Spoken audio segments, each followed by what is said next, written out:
livestock in silver and in gold. And he journeyed on from Negeb as far as Bethel to the place where his tent had been at the beginning, between Bethel and Ai, to the place where he had made an altar at the first. And there Abram called upon the name of the Lord.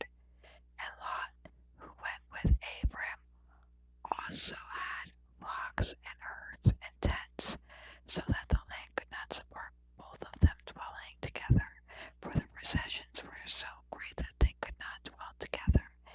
And there was strife between the herdsmen of Abram's livestock and the herdsmen of Lot's livestock. At that time the Canaanites and the Perizzites were dwelling in the land.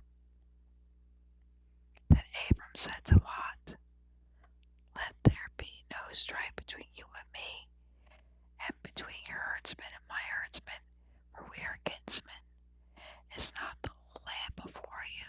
Separate yourself from me. If you take the left hand, then I will go to the right, or if you take the right hand, then I will go to the left. And Lot lifted up his eyes and saw that the Jordan Valley was well watered everywhere, like the garden of the Lord, like the land of Egypt, and the direction of Zoar. This was before the Lord destroyed Sodom and Gomorrah. So Lot chose for himself all the Jordan Valley, and Lot journeyed to the east and thus separated from each other. Abram settled in the land of Canaan, while Lot settled among the cities of the valley, and moved his tent as far as Sodom. Now the men of Sodom were wicked, great sinners against the Lord. The Lord said to Abram after Lot had separated from him, Lift up your eyes, look from the place where you are, northward and southward and eastward and westward. For all the land you see I will give to you and your offspring forever. I will make your offspring as the dust of the earth. Your offspring also can be counted. Arise, walk through the length and the breadth of the land, for I give it to you. So Abram moved his tent and came and settled by the oaks of Mamre, which are at Hebron, and there he built an altar to the Lord.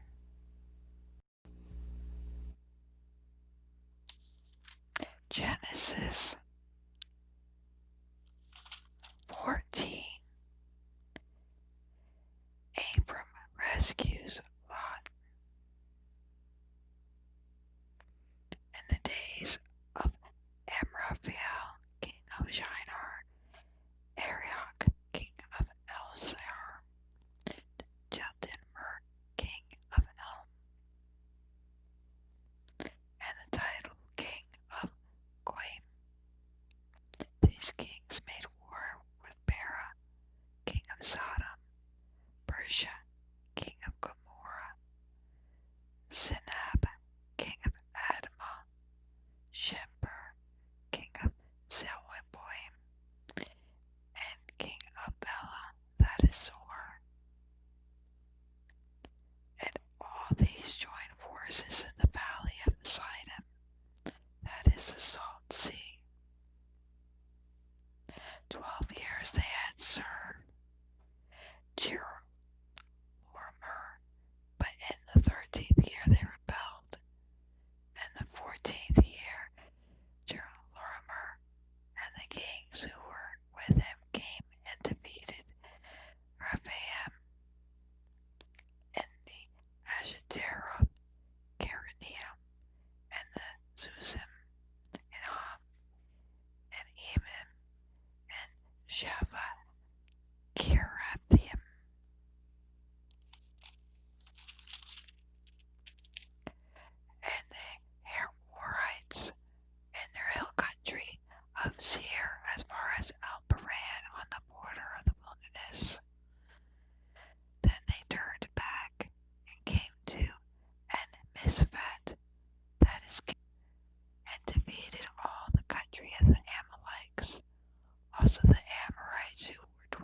also took Lot, the son of Abram's brother, who was dwelling in Sodom, and his possessions, and went their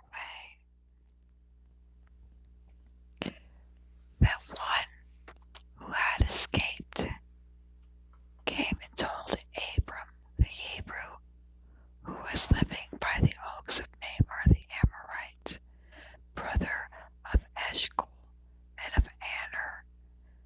These were allies of Abram. When Abram heard that his kinsman had been taken captive, he led forth his trained men, poured in his house 318 of them, and went in pursuit as far as Dan. He divided his forces against them. By night he and his servants and defeated them and pursued them to Hobah, north of Damascus. Then he brought back all the possessions. He also brought back his kinsman Lot with his possessions, and the women and the people. Abram blessed by Melchizedek. After his return from the defeat of Chedorlaomer, the kings who were with him, the king of Sodom went out to meet him at the valley of Seba, that is, the king's valley, and Melchizedek, king of Salem, brought out bread and wine. He was a priest of God Most High, and he blessed him and said, Blessed be Abram by God Most High, possessor of heaven and earth. Blessed be God Most High, who has delivered your enemies into your hands. And Abram gave him a tenth of everything. And the king of Sodom said to Abram, Give me the persons, but take the goods for yourself. But Abram said to the king of Sodom, I have lifted up my hand to the Lord, God Most High, possessor of heaven and earth, that I would not take a thread or a sandal strap or anything that is yours, lest you should say, I have made Abram rich. I will take nothing but what the young men have eaten, and the share of the men who went with me. Let Aner, Eshcol, and Mamre take their share. Genesis 15. God's covenant with Abram. After these things, the word of the Lord came to Abram in a vision. Fear not, Abram. I am your shield. Your reward shall be great. But Abram said, O Lord God, what will you give me, for I continue childless? And the heir of my house is Eliezer of Damascus. And Abram said, Behold, you have given me no offspring, and a member of my house will be my heir. And behold, the word of the Lord came to him, This man shall not be your heir, your very own son shall be your heir. And he brought him outside and said, Look towards the heaven, and count the number of the stars, if you are able to number them. Then he said to him, So shall your offspring be. And he believed the Lord, and he counted it to him as righteousness. And he said to him, I am the Lord who brought you out from Ur of the Chaldeans to give you this land to possess. But he said, O Lord God, how am I to know that I shall possess it? And he said to him, Bring me a heifer 3 years old, a female goat 3 years old, a ram 3 years old, a turtle dove, and a young pigeon. And he brought him all these, and they cut them in half, and laid each half over against the other. But he did not cut the birds in half when the birds of prey came down on the carcasses. Abram dove them away. As the sun was going down, a deep sleep fell on Abram.